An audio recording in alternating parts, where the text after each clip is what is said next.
As I think about voices in my past who were that voice of not only hope, but the voice pointing the way home.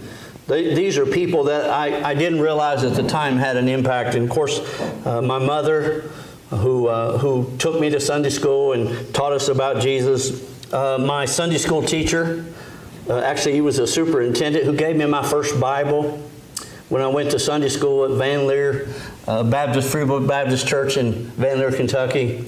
And how much he just seemed to glow with the love of Jesus. I've never forgotten that. I think about a time in my life when I was having a hard time, and my family at this point was not doing very well, and my grades in school were slipping, and it got to the point where I just felt like, what's the use? I went through some times in my family. I had some good times and not so good times. And this is one of those times that was not so good. I've told you the funny story, the funny side of my train ride when I jumped on the train one time and ended up going a long ways.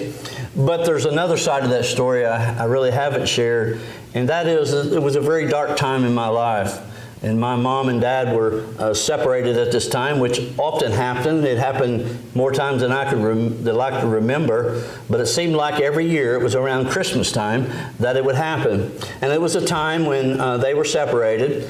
And Dad would get on one of his drunk binges for weeks at a time. And at this particular time, he went to my mother's, where she was staying, and my little sister, who was only a couple years old at the time, about 3 years old, and basically took her at gunpoint. And that's the kind of childhood I had at the time. But I remember that night being so distraught and just not wanting to go home. And it was very, very late at night. And I stayed as long as I could with my friends.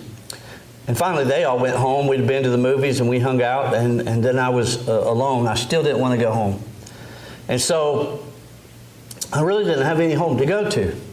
I remember, I thought, well, I could go to my sister's house. And there was nowhere to get a ride. It was very late at night, maybe 1 o'clock in the morning, whatever, and that's when I got on the train. But I remember when that train took off, at first I was a little scared, and then I became elated. Because as we passed up our home, I was so happy. And I wanted that train to take me as far away from my problems. I was glad that I was leaving my problems behind, and I really was hoping that I could just go as far away as I could and start another life in another town where nobody knew who I was. But eventually the reality came to me that I had no way of taking care of myself. I had no job, no money. I had nothing in my pockets. And so I had to go home. And that's when I found that in the next town I was able to get off the train. And I think about that time. There was a teacher I had. Her name was Miss Harold at Paintsville School. And I'm sorry.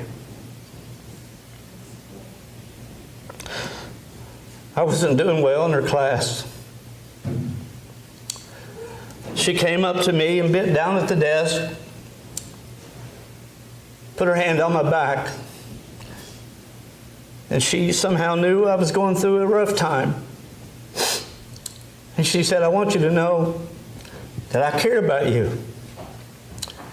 And I know you're not doing well. And as long as if you'll just make an effort, any kind of effort, I promise you I won't fail you. And there was something about that kind of helped turn my life around.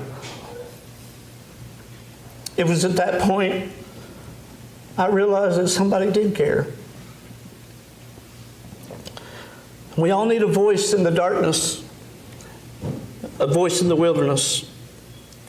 And sometimes that's all it takes, is just someone to speak to us, that voice of hope, someone to say, I care about your troubles.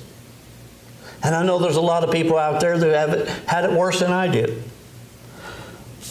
But those people in my life that spoke truth and love to my life at a time when I didn't feel like anybody cared was so important. I think about Charlie Douglas, my district superintendent, and Linda, at a time in my life when I was going through another tough time, when I just wanted to throw in the towel and give up, when he saw something in me that I didn't even see in myself. And he helped me and was a very big supporter in my life. Him and Linda continue to be. We just got a Christmas card and a letter from them. Those voices in our wilderness, those voices in our past, and many of you, and even Sandy, who's been there and helped me in those times. And I think